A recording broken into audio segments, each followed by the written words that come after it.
"Grandpa," called the little voice from the seeming empty window seat 3 rows in front of me and to the left. "Grandpa, look, we're going. Are you ready to fly?" Then louder, and with wonder and glee, "Grandpa, let's fly!"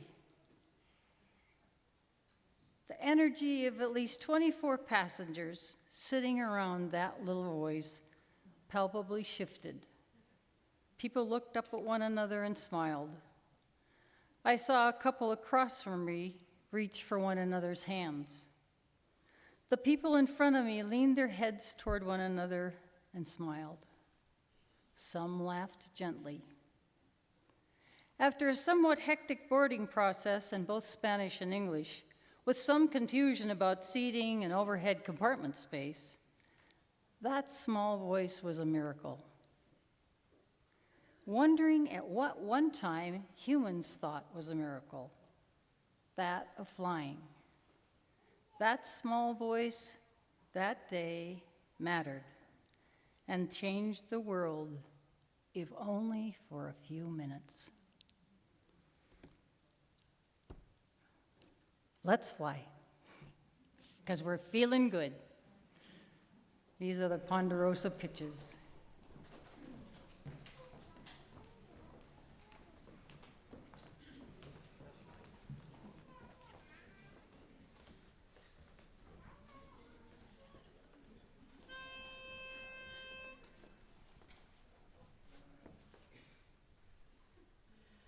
Birds flying high, you know how I feel. Sun in the sky, you know how I feel. Breeze drifting on by, you know how I feel. It's a new dawn, it's a new day, it's a new life for me, and I'm feeling good.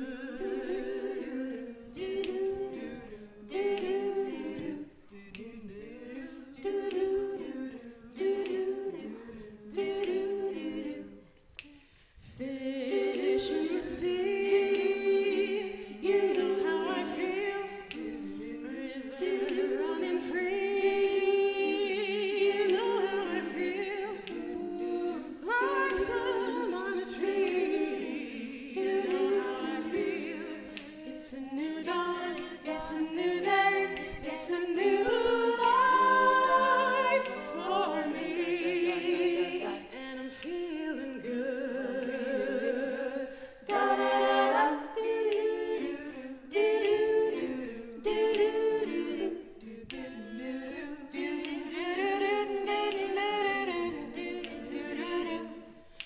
dragonflies out in the sun. Dragonflies. You know what I mean. Butterflies all having fun.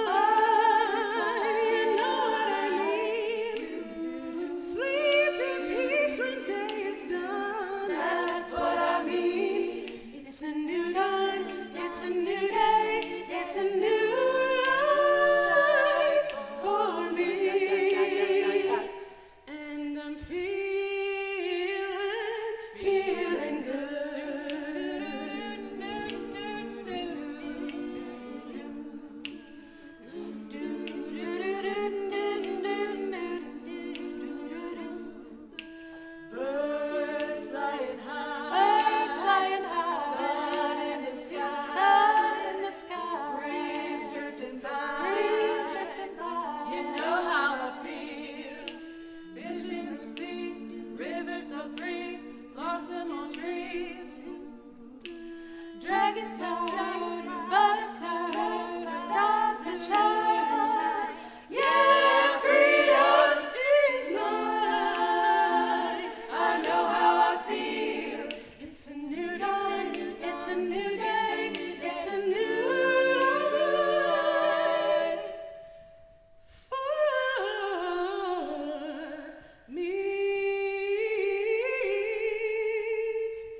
And welcome aboard Jet Pig Airlines with nonstop service to Shangri-La.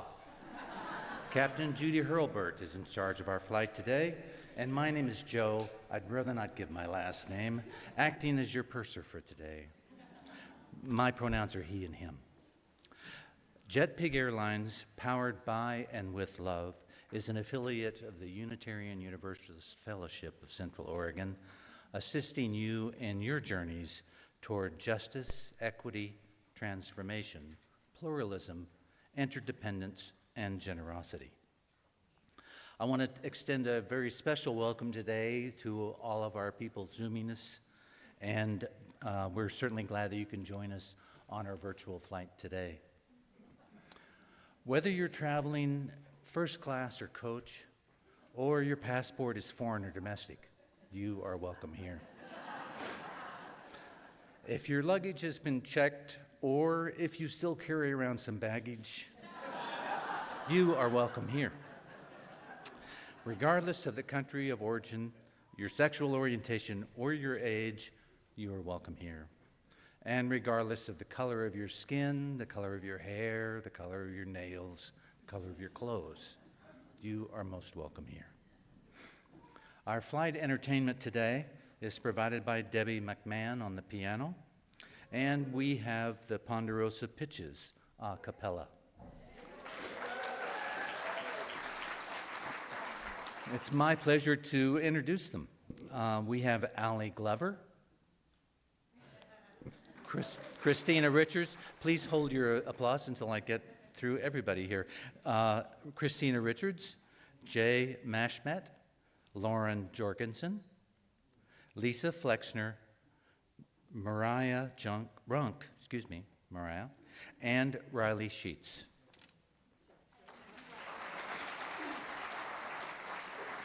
They're sounding good today. And I'm not sure who this is. And now, as we prepare for takeoff, bring your seat packs to a full, upright, and locked position, stow your tray tables, and make sure all your carry-on luggage is either beneath the seat in front of you or in the overhead compartment. It's time to kick the tires and light the fires. And with that will all be symbolized by our chalice lighting.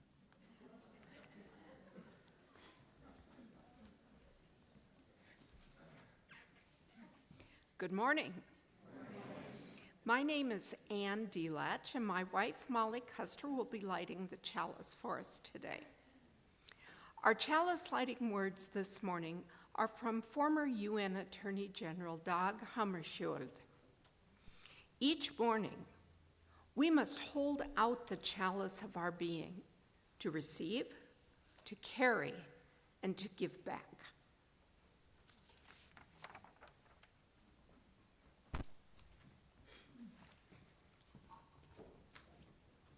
Please rise in body and spirit to sing Spirit of Life.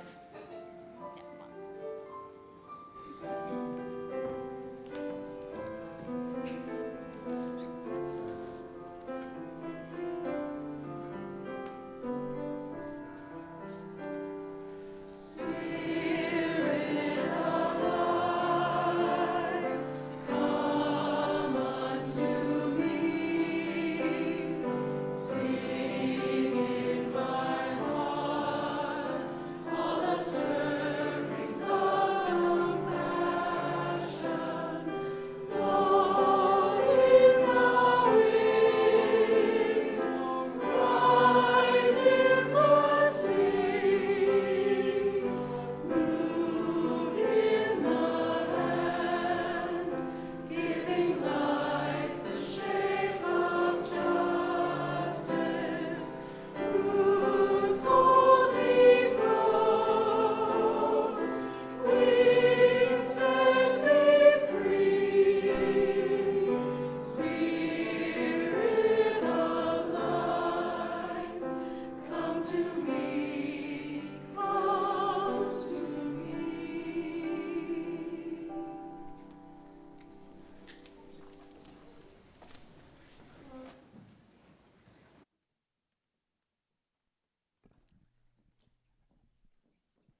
Good morning.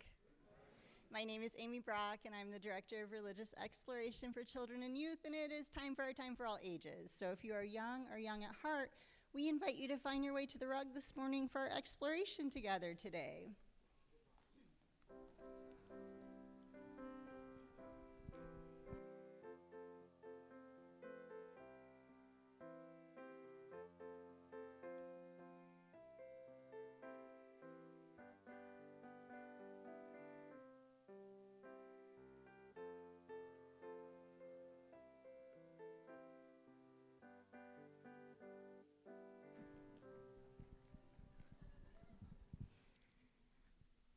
This month we've been exploring how to pay attention, and I think some of us were maybe on spring break last week. Was anybody on spring break? I wonder if there's something that you noticed. Was there anything that you paid attention to last week? Or maybe just something fun that you did that you want to share? Yeah. You went to Berkeley? That's fun. What did you do? Or what did you see? You went to Hot Springs. Okay.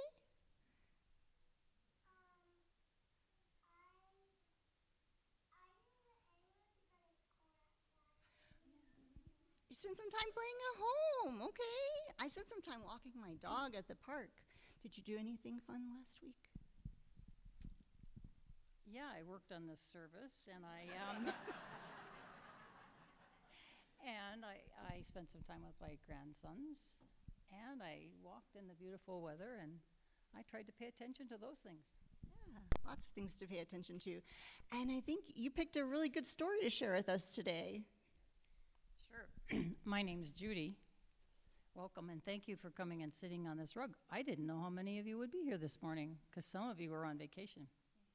So, I used to be a teacher. Well, I still am. Once you're a teacher, always a teacher. So, I loved these frog and toad stories. And I found one that went along today with what we were talking about, paying attention. Have you ever made a list to help you pay attention? Do you see your mom and dad do that? They make a list so they remember what they're going to do. Well, here's Frog and Toad. They're so wonderful. And you know what? These are supposedly kid stories, and they aren't really. Well, they're both. One morning, Toad sat in bed. I have many things to do, he said. I'll write them all down on a list so I can remember them. Toad wrote on a piece of paper a list of things to do today. Then he wrote, wake up. I've done that, said Toad. And he crossed off, wake up. Then Toad wrote other things on the paper. A list of things to do today. Wake up, eat breakfast, get dressed, go to Frog's house, take a walk with Frog, eat lunch, take a nap, play games with Frog, eat supper, and go to sleep. There, Toad said, now my day is all written down. He got out of bed and had something to eat. Then he crossed off.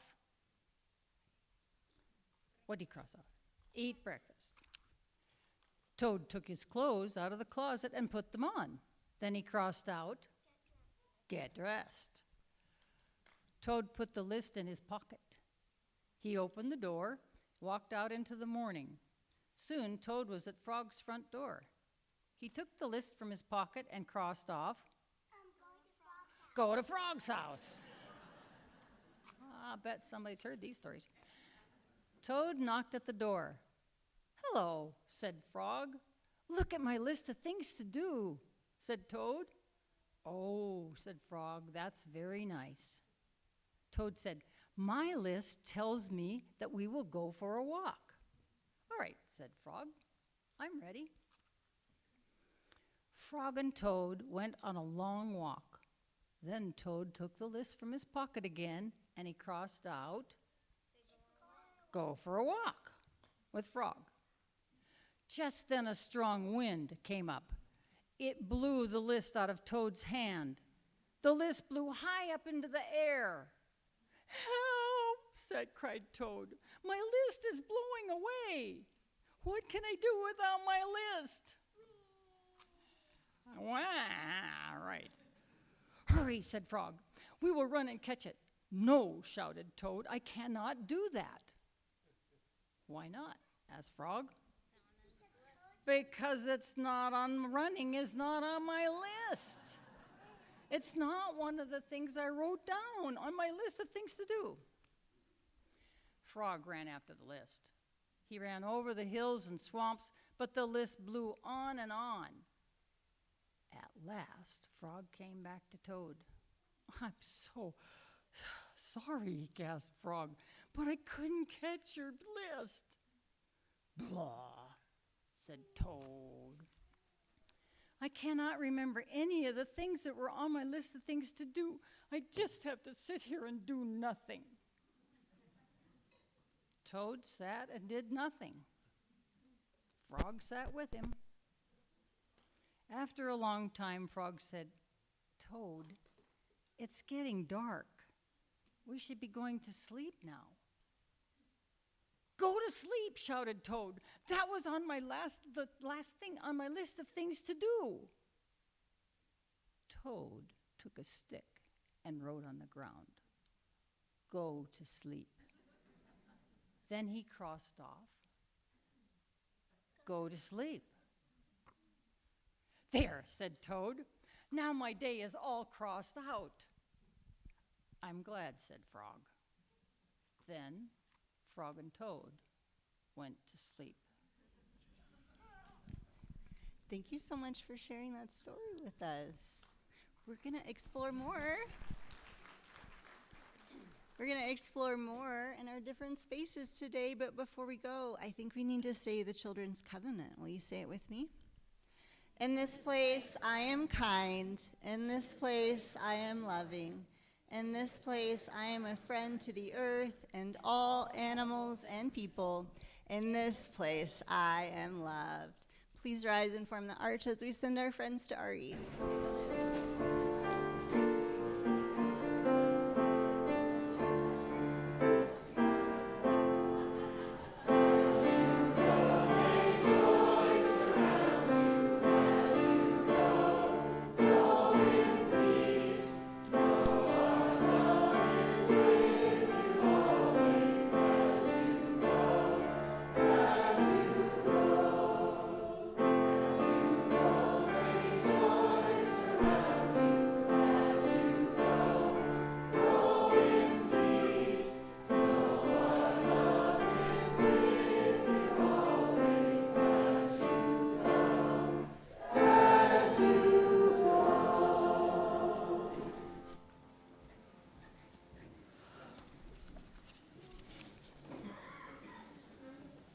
Good morning. My name is Laura Pitney, and I am the engagement coordinator here at UUFCO. And my son made a convenient little airplane for me of our announcements this morning. So I'd like to call your attention to a few important things in your skyline. And I'm going to kind of go through the week so you can sort of think about Frog and Toad. What are you going to cross off your list? Because there's some wonderful things happening here this week. So Wednesday, which is April Fool's Day, this is not an April Fool's joke, however. We're doing training for coffee service. So you have heard me up here so many times, please volunteer for coffee hour. But you might feel nervous. You might feel like, I've never done that before, and I don't know how to use the dishwasher, and those coffee machines look really intimidating. So you can come at 9 o'clock. I know it's early. 9 o'clock, and I can teach you how to use the kitchen and how to make coffee on Sunday mornings, and then you can participate and fill your cup at 10 if you want. So 9 o'clock on Wednesday. Also drinking of any type. On Thursday is Girls' Night Out, so that's at 5 o'clock at Northwest Crossing, just up here at Portillo. And then Friday, you can come give blood, more liquid. You can schedule an appointment on the Red Cross website so that you know exactly when to come. They always love when we show up. to help give blood. They were able to bring so much blood into their blood bank last time they were here, so please do that.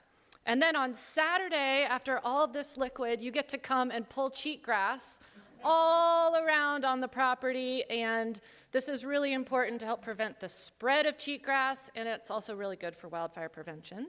We will have lunch, and you don't have to sign up. You can just come. Then on Sunday, look, every day of the week. Sunday is Easter brunch. We already have a lot of people who have volunteered to bring deviled eggs and muffins and other handheld yummy things.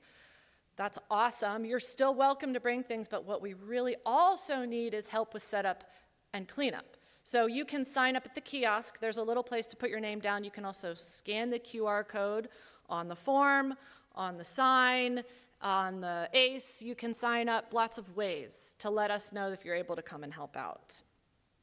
Okay, now we're moving on into the following week. The environmental justice team, are you crossing things off on your list? The environmental justice team is meeting for a listening session here, so please come and join that if that's an issue that you care about at 5:30. And then a few weeks later, on the 19th of April, which is a Sunday, after the service, you can stick around if you're curious about what this whole Soul Matters thing is that you might have heard about. I've mentioned it. You might have heard other people mention it. It's a chance for you to experiment for about an hour with what Soul Matters is. It will be a facilitated small group, and you get a chance to go, oh, wow, that's cool. I want to sign up for the whole next year, which begins in September. And then in the gathering hall today, after service, there are a few people you might want to stop by and talk to. So in the very back is Bob Barber. He's going to be here talking about men's renewal weekend for the Men's Fellowship. And then Mary Elizabeth Reese is also in the back, and she's going to be talking about the women's gathering. Both of those things are happening over weekends in April. I'll stop by too, because she and I are working on that together. Ginny McKee is going to be against the windows to talk about homeless outreach, the things that are happening in Central Oregon. There's some really big issues on deck right now, so please stop by and talk to her to find out about what's going on. And if you're a new or new-ish member and you want to see other folks who have gone through that program with you recently and you can't really remember what they look like, I've put the sign up for the new members corner. Just right as you exit the sanctuary, grab a cup of coffee, swing by there and say hello to your fellow members. And current members, swing by also and say hello to the new members. And that's all I have for you today. And if I hadn't unfolded this, I would have thrown it out to you. See you later. With the increased cost of jet fuel, along with everything else, our cabin attendants will be coming through the aisles to accept your generous offerings. Otherwise, we're not going to get there today. If this is your first time joining us today, your presence is a gift to us, so please just pass the basket on by. And then we get to hear more of the Ponderosa Pitches.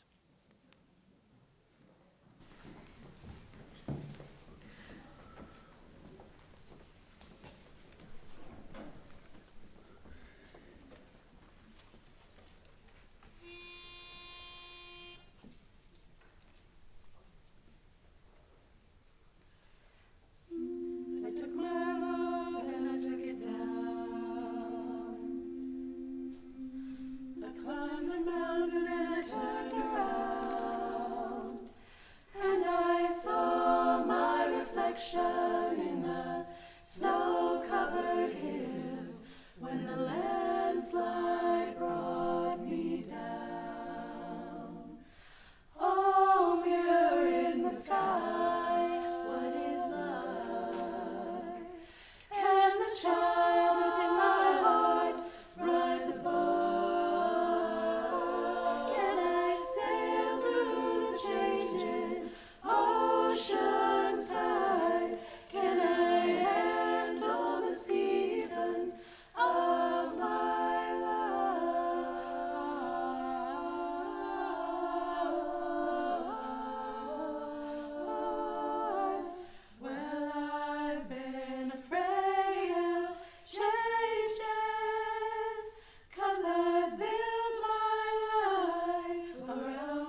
makes you bolder. Children get older, and I'm getting older too.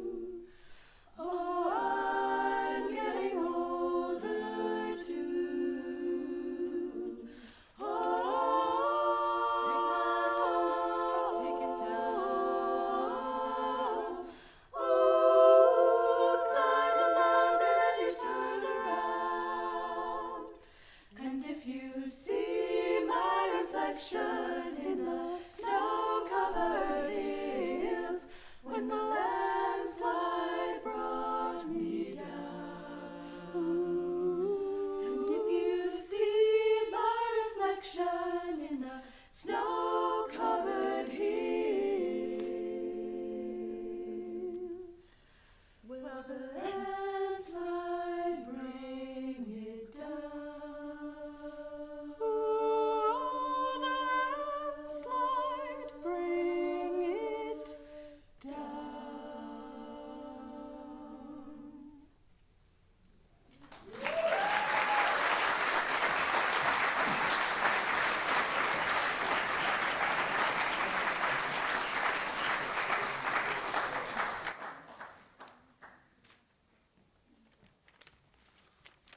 All of our lives are filled with joys and sorrows, and we have so much to be grateful for.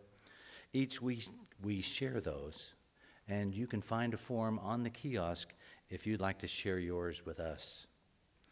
The seatbelt sign has been turned off, so if you'd like to move about the cabin, specifically to light a candle for your joy and sorrow for yourself, please feel free to do that. First, we have a heartfelt gratitude from James Cox. The flowers this morning are an honor and gratitude for those who founded, planted, and nurtured this fellowship during the first 10 to 15 years of our existence. For your strength to nurture and grow us into the amazing light of love it is today. Thank you. A sorrow from Steve Moore. One day after graciously hosting our latest circle supper at his beautiful home, Carrie Somm was admitted to the hospital and will be there probably for a week. Steve understands that it's a follow-up and observation from a prior medical procedure, and he's expected to turn around just fine. Steve, as well as all of us, wish Carrie comfort and a fast healing. And a joy from Judy Hurlburt. It is a joy and a gratitude to learn that the following about our beloved Alice Elshoff. The Friends of Malheur National Wildlife Refuge are honored to dedicate a new osprey nest platform and associated nest camera in the names of Cal and Alice Elshoff, whose legacy of service to conservation and wildlife is an inspiration. Alice and Cal lived year-round on a ranch very near the refuge for 11 years. She called them the best years of our lives. She and Cal have spent countless hours volunteer there. We're grateful to Alice and Cal for all the work they've done in Malheur National Wildlife Refuge, where many of us also find refuge.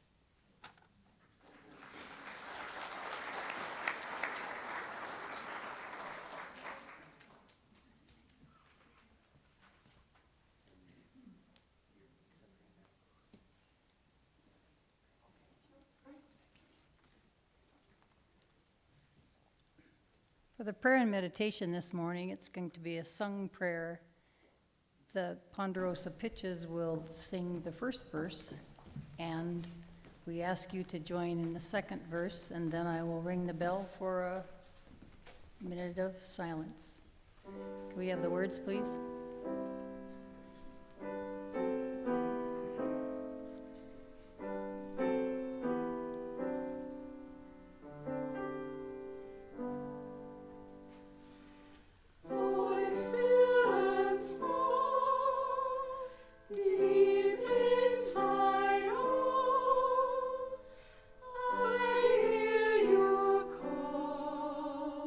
Singing.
Our meditation reading is from one of Jack Kornfield's Dharma talks. The Buddha's last words were simple and profound. Be a lamp unto yourself. Be a light. In our practice, the invitation is not to look for light outside ourselves, but to discover the radiance of compassion and awareness that has always been within. There's an ancient story from India of a young man named Nachiketa. His father, seeking spiritual merit, made a great public offering to the temple, but Nachiketa sensed it was more for show and afterlife insurance than for devotion and love. When the boy challenged him, the father grew angry and exclaimed, "Then I give you death." Instead of shrinking away, Nachiketa took the words to heart. He went to the kingdom of Lord Yama, the king of death, and waited 3 days without moving until Yama returned. Impressed by the boy's sincerity, Yama offered him 3 boons, 3 blessings. For the first, Nachiketa asked for forgiveness. This is where the light begins, with forgiveness. Without forgiveness, we remain chained to the past. Forgiveness does not mean we condone injustice, nor that we forget. It means we release the burden of hatred so that love can flow again. Jack Kornfield says, with forgiveness, with the water of mercy, we begin to come alive. The light begins to permeate and penetrate our heart and being. For his second boon, Nachiketa asked to be filled with the fire of life, the passion to live awake, wholehearted and true. This fire is the spark of sincerity that awakens us from sleepwalking through existence. It's the courage to love deeply, to speak truth, and to inhabit our lives fully. From the words of Jack Kornfield, prana, inner power, chi, life force, kundalini, these are all names of passion for spiritual truth. Finally, Nachiketa asked for deathless, for that which does not die. Yama tempted him with pleasure, wealth, and honor, but the young man was unmoved. All these will pass away, he said. I want that which is eternal. And Yama replied that the deathless is not found outside us. It can only be discovered in the deepest awareness of the heart. You are not your body. You are consciousness itself, the inner light that was never born and never dies. Jack Kornfield again. When we touch our true nature and discover that we can rest in love in the middle of all things, we become a lamp. We become a light. It is not far away. It is nearer than near. This story is our story too. We begin by softening the heart through forgiveness. We awaken the fire of sincerity and presence, and we discover at the center of it all the deathless light of awareness itself. When we touch this, we become a lamp, not only for ourselves, but for all beings. May you remember that this light is already here within you. May you trust it, live from it, and let it shine through you in the world.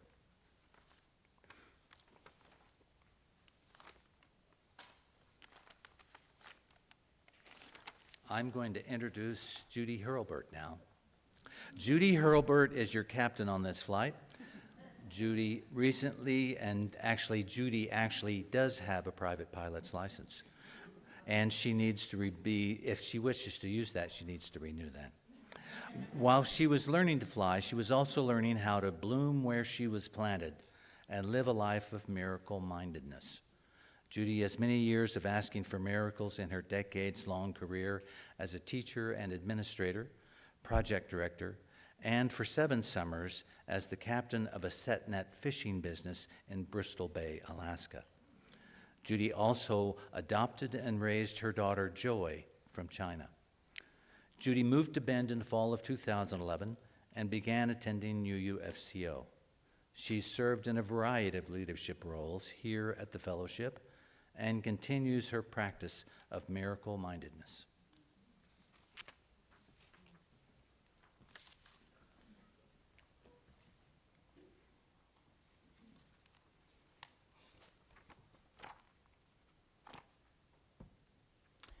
This is your captain, Judy Hurlburt. Welcome aboard our flight to Shangri-La. I am delighted to have you on board. When we offered this flight, I wondered how many might show up for a flight about miracles. I do not need to remind you that these are turbulent times we're experiencing. In this universe, turbulence happens. Before we take off, raise your hands if you have ever heard anyone use the word miracle or used it yourself. Good, you're on the right flight. Let's fly and find a different altitude and see what perspective we can gain. In the months since the inauguration of our president in January 2025, I, like many of you, have awakened in the middle of the night, worrying and wondering just how to live and to feel, to stay motivated and to feel connected. I, like many of you, have been asking for miracles. The Stanford Encyclopedia of Philosophy defines a miracle this way. The word miracle comes from the Latin to wonder. A miracle, at first, and very rough approximation, is an event that is not explicable by natural causes alone. A reported miracle excites wonder because it appears to require, as its cause, something beyond the reach of human action and natural causes. Historically, the appeal to miracles has formed one of the primary lines of argument in favor of specific forms of theism, that is, the belief in the existence of at least one deity or God who created the universe and remains active within it. The argument typically being that the event in question can best, or can only, be explained as the act of a particular deity. To wonder. I like that concept of a miracle. Remember the little girl on the plane this morning? That little girl was full of wonder at flying. That little girl's voice made me smile and want to be a part of the wonder of what's happening around me. Since well over 100 years ago, flying would have been considered a miracle to many. We really don't know what will be happening here on Earth in 25 or 50 or 100 years. We have some data, for sure. Yet, some things have happened to me since 1982 that I never would have dreamed would happen at the time. In 1982, a landslide brought me down. Before that, I had experienced a life of adventures, travel, a marriage, and successes of my career. It was experiencing infertility that triggered the landslide. I was experiencing deep sadness, divorce. One way out of the pain was to take a leave from my job in the Anchorage School District and go to Boston to take some graduate classes and to explore the East Coast. One rainy, gray, bone-chilling day, as only Boston can have, I was walking home after classes. I stopped in a bookstore. I noticed this red book by the cash register, Teach Only Love by Gerald Jampolsky. Customers and staff turned toward me when I snorted loudly. I was wondering to myself, how can I teach only love when I don't even know how it feels right now? The red book went home with me. I made myself a pot of tea, crawled in bed on the 3rd floor, read all night, and finished the book about 4:30 the next morning. The author had written about what he had learned from these 2 fat books called A Course in Miracles. The next morning, I went out and found the Course. Overnight, I had changed my trajectory out of pain and overwhelming sadness. I committed to finishing 365 lessons of a self-study course and let my life unfold rather than willing to in the direction I wanted it to. In the prologue to the course, it says, "Nothing real can be threatened. Nothing unreal exists." Oh boy. I must have really been ready for miracles, and I didn't quit just then. I returned to work in the school district while I practiced each of the 365-day lessons in the workbook, as well as I read the entire text. If you want a great soporific, you can't fall asleep at night, this'll do it. The very last sentences of the 365th lesson says, "You do not walk alone. God's angels hover near and all about you. His love surrounds you, and of this be sure, that I will never leave you comfortless." I sat back in silence and tears. Then I took my bookmark and I put it back on lesson 1, and I committed to doing another 365 days. My life was transforming. I was feeling more empowered and many more moments of inner peace and joy. Things I'd longed for were being drawn to me, and I was beginning to have fun, living a life of miracle-mindedness on a daily basis. I had learned strategies for getting myself unstuck or out of my own way and out of fear, and for forgiving others, including myself. The language in these books is dense, circular, Christian-based, which was familiar to me, having grown up in the Methodist Church. But these lessons were nothing like I had heard or remembered from then.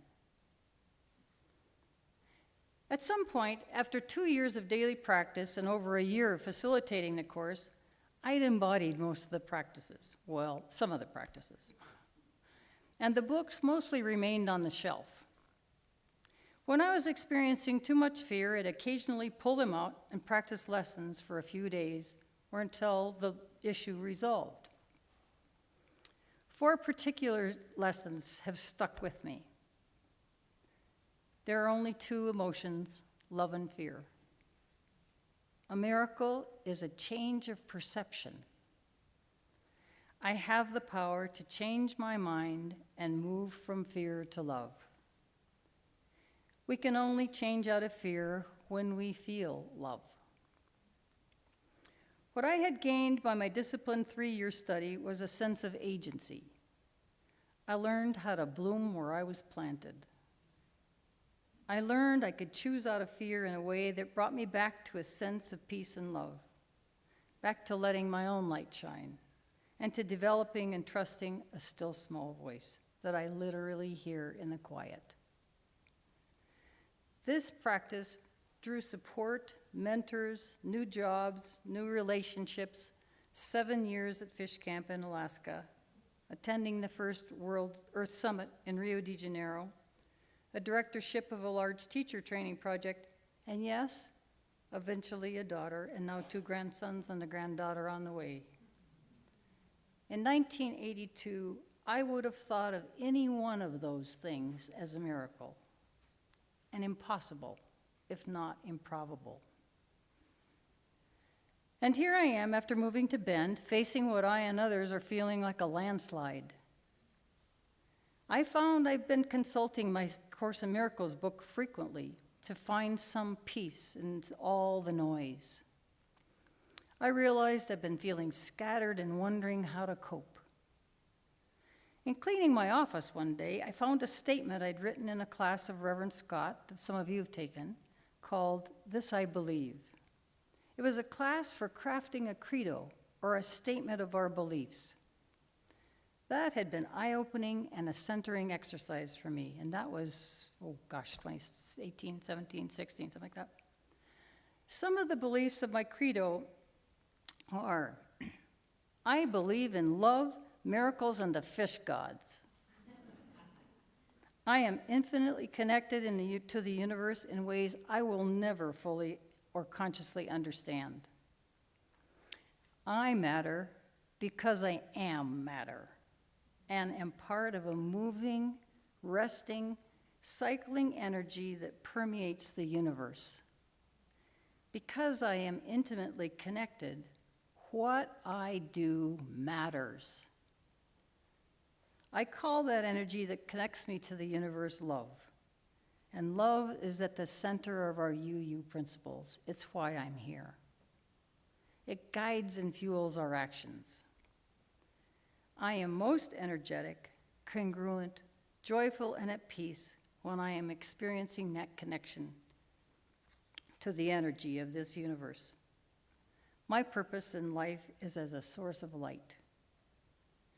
Miracles happen when I experience phenomena in a new light or have a shift in perception.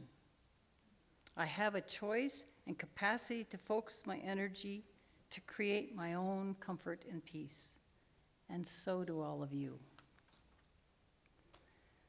When I read through my credo, I realized the answer to my current feelings of feeling scattered, wonderings and worrying in the middle of the night. The answer is to stay informed while still at the same time doubling up on my practice of miracle mindedness.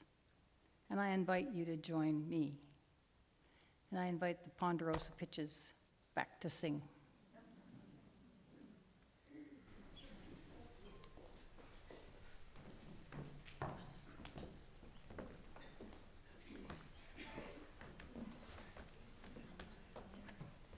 This is a small group that we're doing from the Central Oregon Master Singers that many of us are a part of as well, so we are super grateful for Sterling and Tom to join us today for our next piece. Thank you.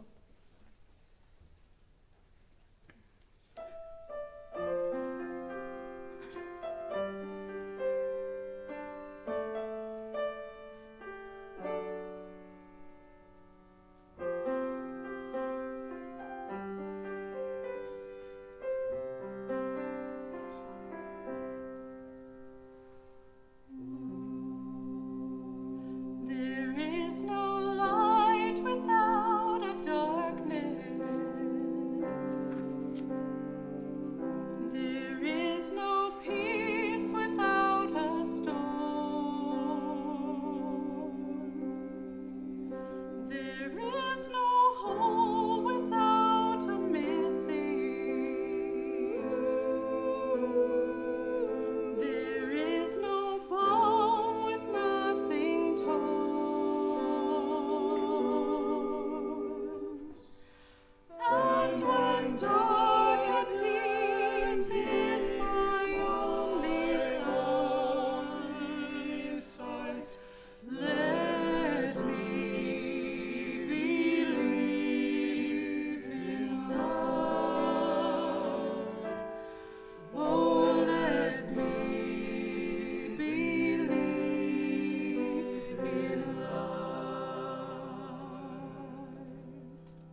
song to lead the night, to guide us home. For in the night we're not alone.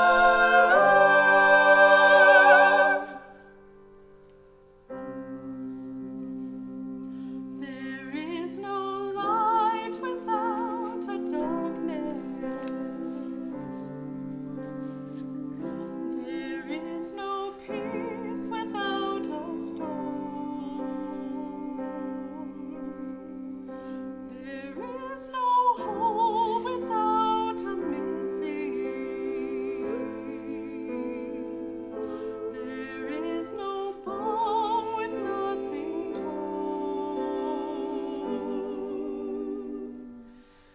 And when dark and deep is my only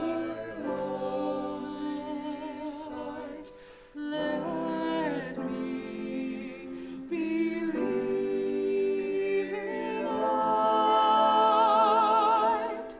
Oh, let me be the light.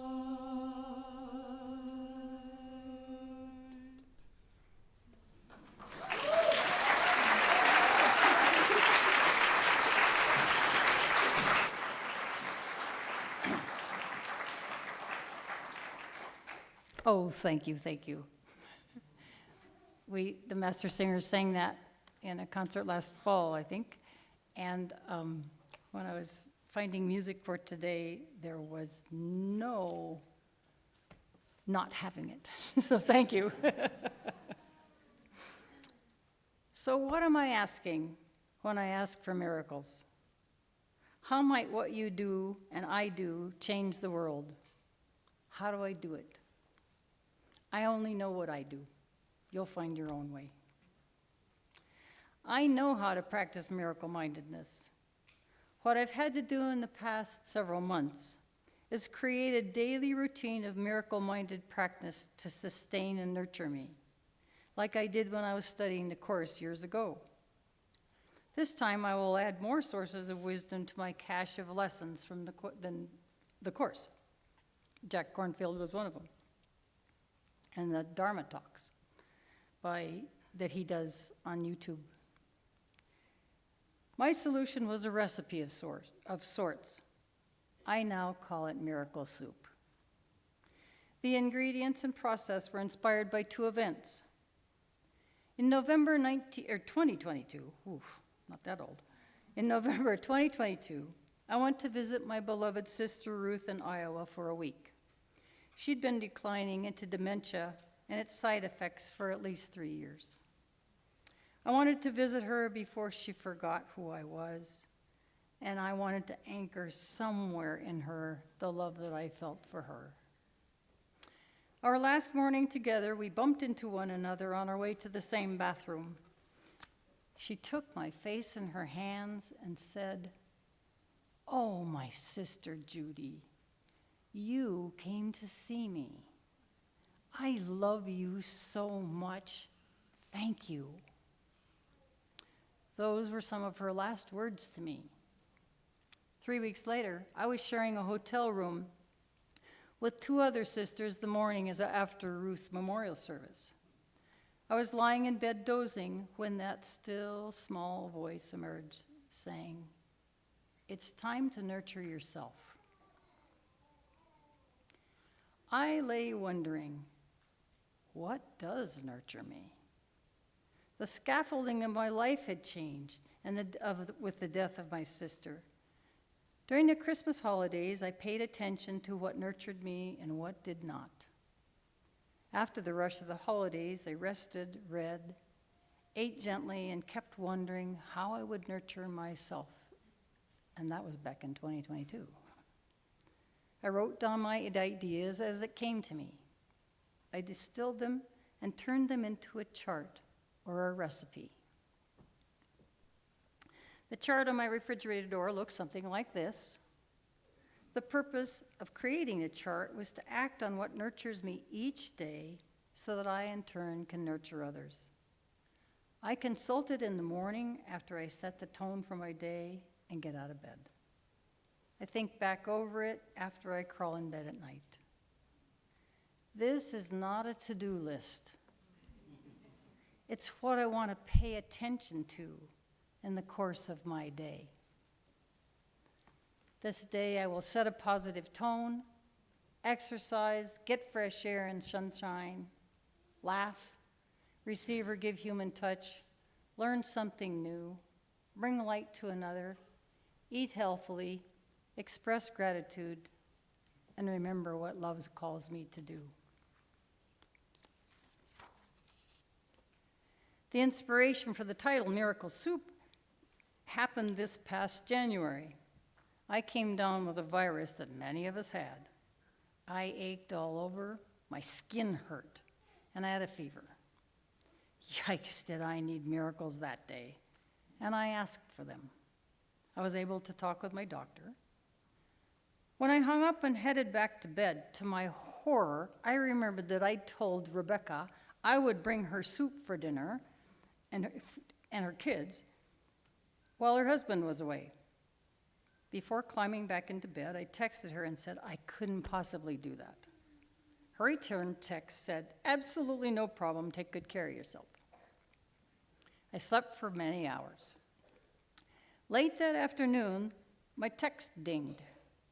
Rebecca instructed me to look on my porch. There was a bag containing soup, bread, and salad makings. The note read, "Hope you are feeling better. Delivered with love, Rebecca." That expression of love changed my evening and the following days. The Course says we do not heal alone. One of my other favorite lessons is we can only change our lives when we feel love, not loved from the outside. Love, the feeling generated inside. When I ask for miracles, I am asking for a change of perception so that I can get out of my own way and let my light shine. Asking for miracles is one of the first steps out of those feelings of fear for me. The Course in Miracles defines fear as any feeling that is not love. For example, one day years ago, I came home from work all wound up about not being able to complete a task because somebody didn't do their part. I was feeling angry and frustrated and helpless and was having trouble settling down. On my list of to-dos, frog and toad, was running a certain distance. I changed my clothes, laced up my shoes, and was muttering to myself as I headed out the door that somebody hadn't done what they were supposed to do. On the doorstep, I stopped myself, and I said, I'm feeling angry and wound up, and I've had enough of this upset. I want to know what to do by the time I get home from running. Send miracles. Off I went. I focused on my breathing and my stride and the sunshine on my back, the smell of air, how the trees had changed since the last time I ran. When my right foot landed on the doorstep as I came home, the solution to the disconnection to my coworker and the inability to move forward was clear as a bell. I was unstuck from my previous state of upset, and I had the solution I needed. I didn't have to figure out. It came to me. One lesson is I recognize the problem is already solved. My first step when I recognize I'm in fear is to pause. Second, I name the feeling or the upsetting thoughts. Third, I allow myself to feel the feelings as I name them, breathing and seeing if they'll resolve simply by being recognized and named, a form of comforting myself. Fourth, if they do not resolve easily, I pause to exercise my capacity to change from fear to love. I literally ask for help by saying, I am choosing right now to change my mind and see this differently. Please send miracles. Well, sometimes I say 5 or 6 of them. Fifth, as well as I can, I turn my attention to whatever is right in front of me at the moment, like unloading the dishwasher, taking out the garbage, going for a walk, all those things in life that need doing, whether we're upset or not. I choose out of fear because life rolls on, and I prefer to flow along with it in a peaceful state of mind rather than upset. When I ask for miracles, I can say I always receive them. And I have to practice patience. A change in perception is different than a request for a specific outcome one might consider a miracle. And I think we probably all have some in mind that we would like to happen right now. But we don't get to ask for the specifics. We just get to say, send miracles. Miracles are all around us. The shift in perception comes in many forms. For example, the other morning I was wallowing around, feeling deep feelings of disconnection. Then I stopped, asked for miracles, and I heard the bird song out my bedroom window that had likely been there all the time. I just wasn't paying attention. Other times the shift may come from a phone call.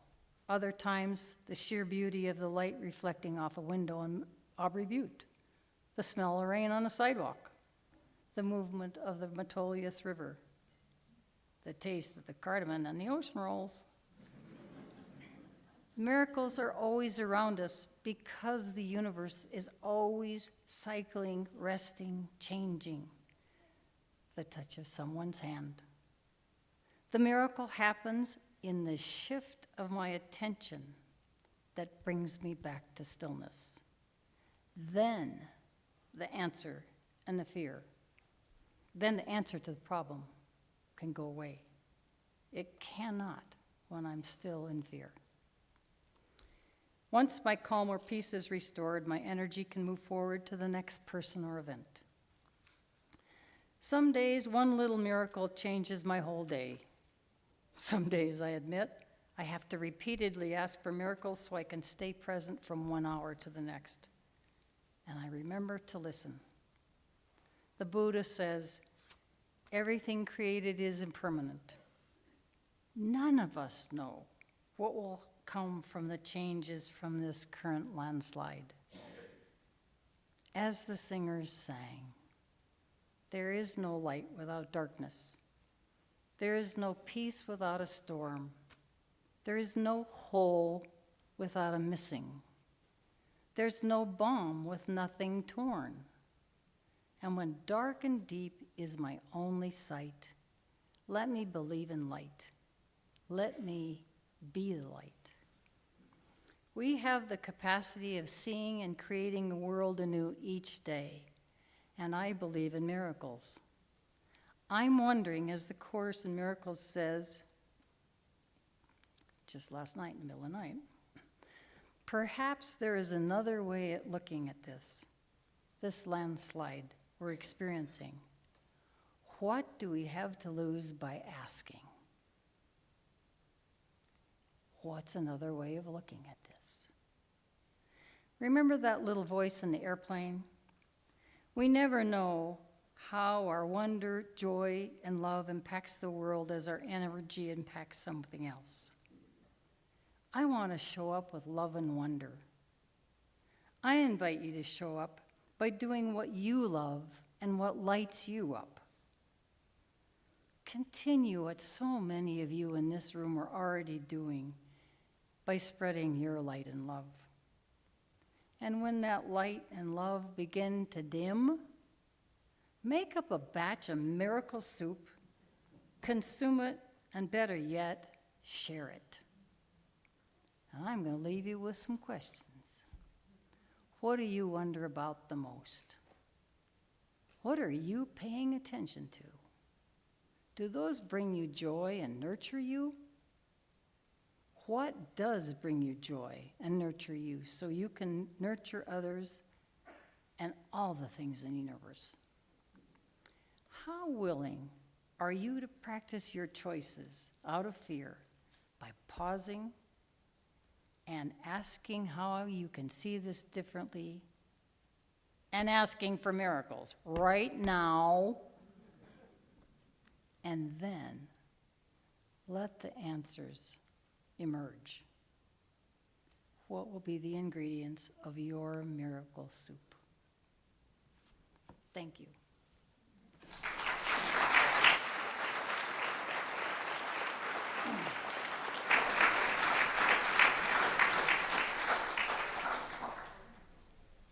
Our closing song, and your seatbelts have been off since the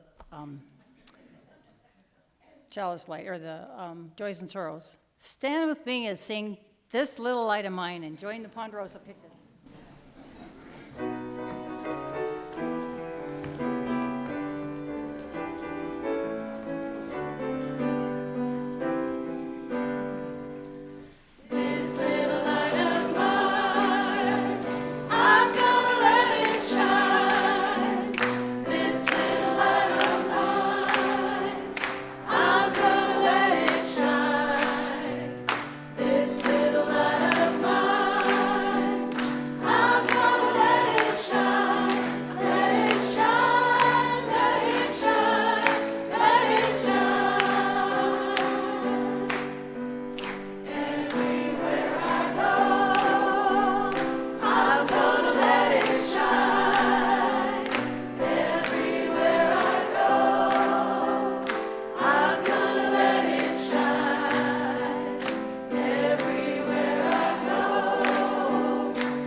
Our beverage service, consisting of complimentary coffee, tea, and hot chocolate, will begin shortly. We encourage you to say hello to somebody wearing a handwritten name tag. On behalf of our entire flight crew, thank you for journeying with us on JetPig Airlines, powered by and with love, affiliated with the Unitarian Universalist Fellowship of Central Oregon, where miracles are anticipated every day.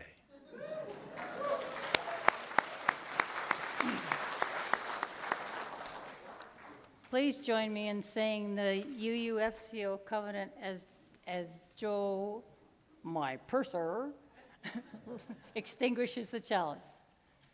Love is the spirit of this fellowship, and service is its law. This is our covenant, to dwell together in peace, to seek the truth in love, and to help one another. Can you stand one more song?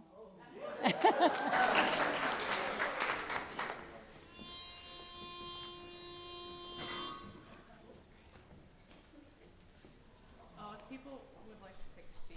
I don't want to make you stand. Oh, yeah, oh, yeah.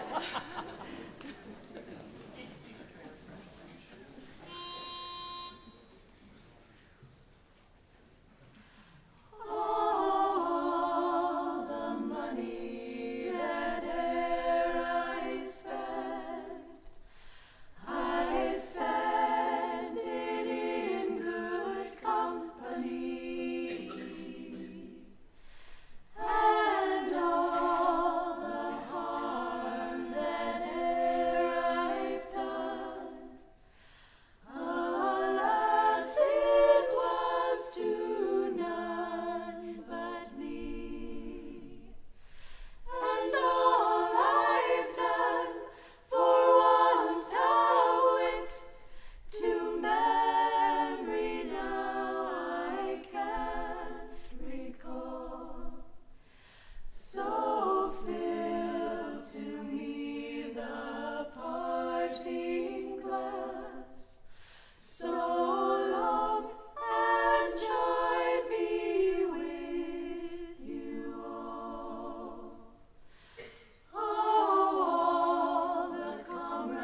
Make everything in you an ear, each atom of your being, and you will hear at every moment what the source is whispering to you. You are, we all are, the beloved of the beloved, and in every moment, in every event in your life, the beloved is whispering to you exactly what you need to hear and know. Who can ever explain this miracle? It simply is.